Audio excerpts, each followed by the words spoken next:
All right, let's get going here. You can see the remains of culverts and things like that. I'm going to try not to look to the south. Obviously, with the time of the year, the sun is very, very low on the horizon, and kind of looking in that direction there, it looks us right into a lot of glare.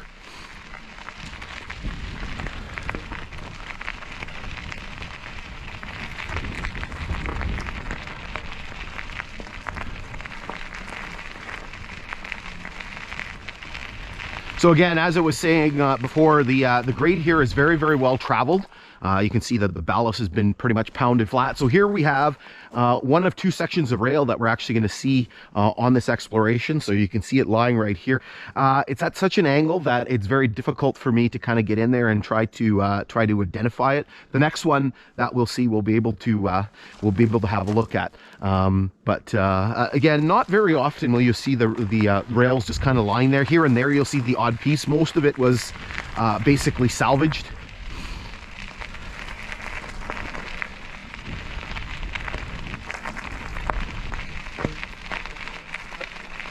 So here again is, I think there's a culvert here. Yeah, and you can see the deterioration that's happening.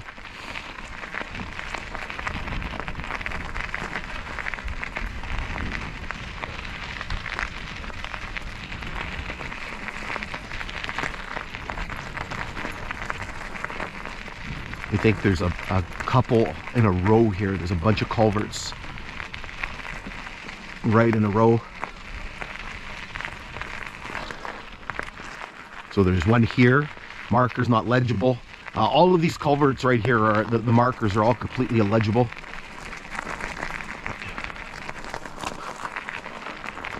I think there's one right in there. Again, not readable.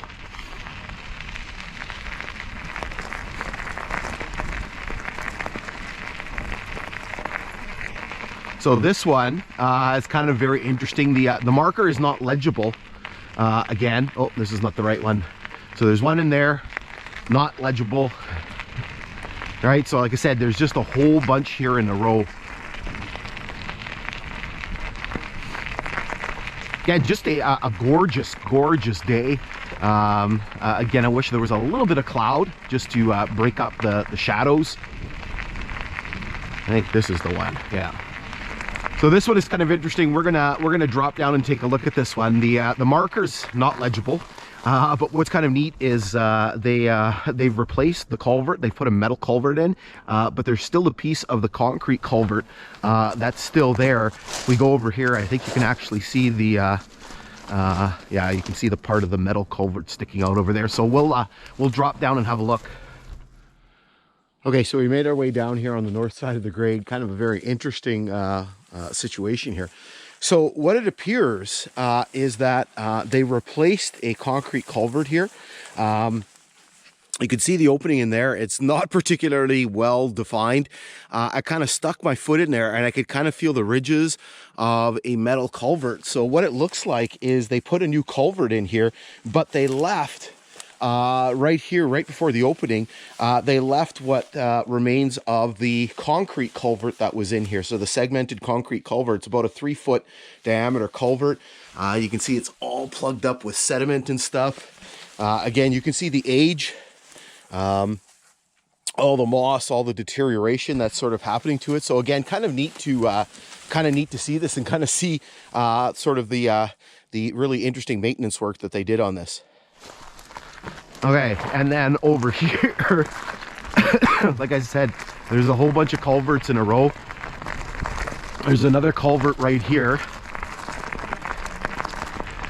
And you can actually see, or is that the piece of the other one? You can actually see there's chunks of concrete here. So this must be what's left of that culvert that they pulled out over there. You can see all of these chunks of concrete culvert. It looks around the same size, about a 3-foot diameter culvert. There's a culvert further up that's kind of the same thing. There's chunks of the concrete one lying in the ditch.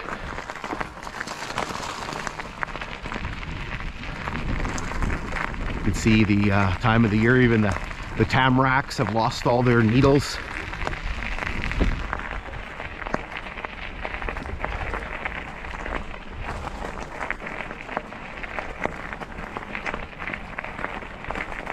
I hate this contrast. I hate sun and then shade and sun and shade.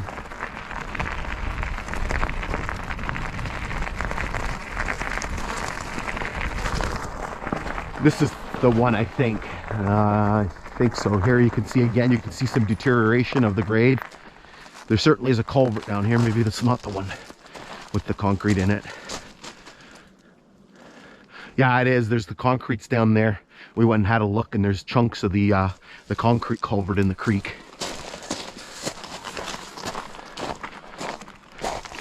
And then there's yet more culverts over here.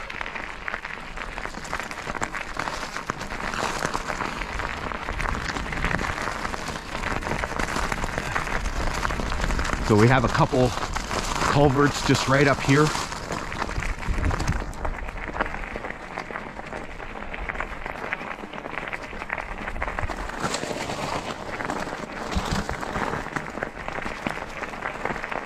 So the first one, they pulled out the concrete culvert and replaced it with a metal one, but you can actually see the pieces of the concrete culvert right here. We've seen this on numerous occasions where they're just lying kind of right beside the grade, and kind of, I wouldn't say spooky, but just kind of interesting, just sort of sitting there silently beside the grade. So the culvert is right here. And I think, did we get a mileage count on this one? 132.86. And so that will kind of give us an idea of where the next milepost marker is coming up. And so here, you'll notice I was kind of going like, what the heck's with all the caution tape? Because I've been through this area before, and so what we have is a pretty significant deterioration of the grade that's happening here. There's another culvert, and unfortunately the culvert is starting to fail. So you can see that there's a pretty big sort of washout occurring here on the north side, and not so much so on the south side, but certainly this north side one is causing a real loss of the grade here. You can see it's not very wide. Probably it's about 6 or 7 feet wide at the most here. So again, this is just sort of a natural consequence of lack of maintenance that's happening with the grade, and some of the failures of some of the culverts and other infrastructure. Okay. So let's plug our way along here. So we got another feature coming up. We actually have two things coming up. One pretty soon here, and one just a little bit further.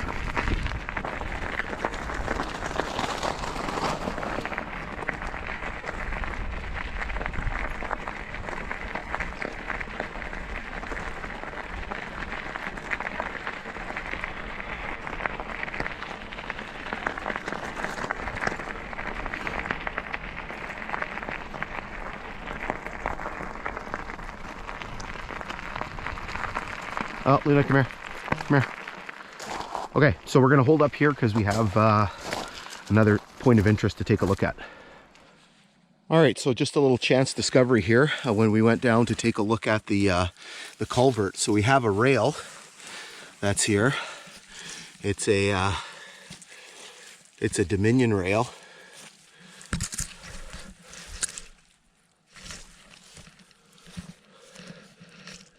You can see the Dominion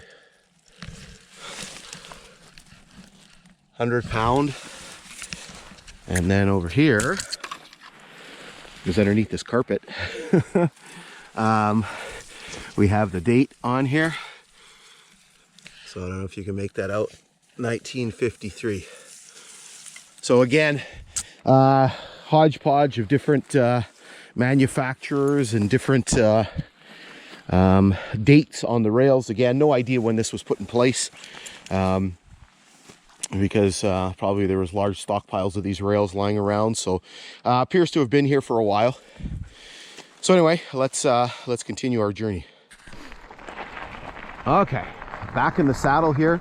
Our next point of interest is coming up just right up here.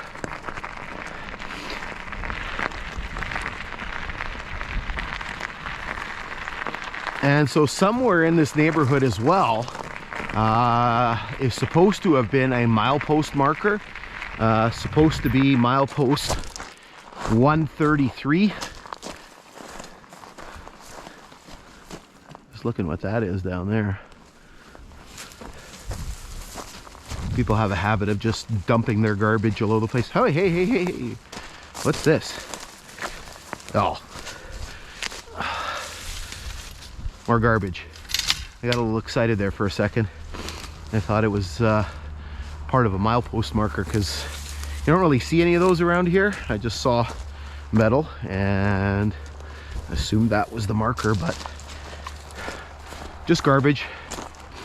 So our next point of interest is right up here. So what we have is we have a bridge crossing over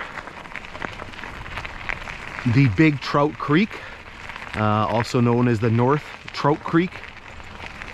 Just scanning the brush here, see if I see a milepost marker or a flanger sign for the bridge. Not seeing anything. This is the time of year to see this, or in the spring. Okay, so what we're gonna do is we're gonna hold up here for a second and then work our way across the structure. All right, here we go. Let's work our way across the bridge. So first thing you'll notice, milepost marker sign. Looks like it's been cut off. Not quite sure the mileage on here. I'll have to check and flash it up on here. So again, this is the crossing over the Big Trout Creek. So the bridge itself is a deck plate girder span. There's two spans. As you're going to see, there's a middle pier that's basically just on the west side of the river. The bridge itself is in pretty good shape. What's interesting is the and I can't remember if they were here the last time. The catwalks. Obviously, with the way that it's designed with the railings on each side, there were, and you can kind of see the anchors for them. There were likely catwalks, and I'm gonna have to look back in the footage from 2020 and see if the catwalks were here. I'm guessing they may have been ripped up at some point. But they definitely were there. Again, the bridge looks like it's in pretty good shape. The bridge itself is about 95 feet long, so it's a pretty decent sized structure. Again, these timbers, it looks like it's one of the more better preserved bridges. This timber over here on the one side looks like it's banged up a little bit, and I think that's just you know, all-terrain vehicles and stuff hitting that timber and kind of causing a deterioration of it. Okay, so what we're going to do is we're going to work our way down and go have a look at the bottom and the sides of the structure. Okay, so we're over here on the southeast corner of the structure, so you can see it in a little bit more better detail. So again, you can see it is a deck plate girder span with a single pier in the middle. We will carefully work our way over here so we can get to the underside of the structure.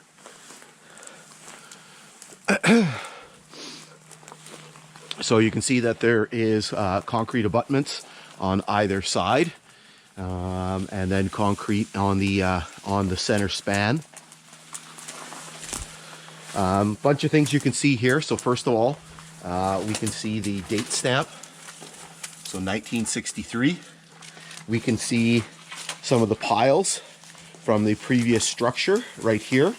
And then again, we can see some of them down here, right at the edge of Big Trout Creek.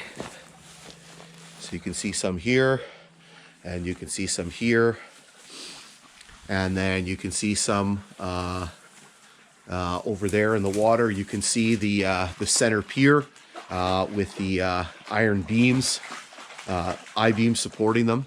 Here you can see the underside of the girder span. A little bit hard to see. It's kind of very dark in contrast to the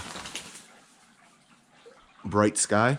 Okay, so what we're going to do is we're going to make our way over to the other side so we can get a close-up look at the western side. All right, so we've moved over here to the southwest corner. Here you can get a little bit better sort of panorama of the side of the bridge.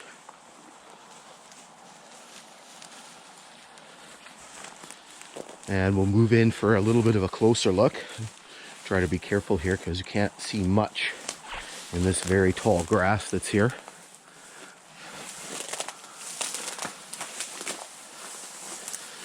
So obviously you can see the eastern span is the one that bridges the creek.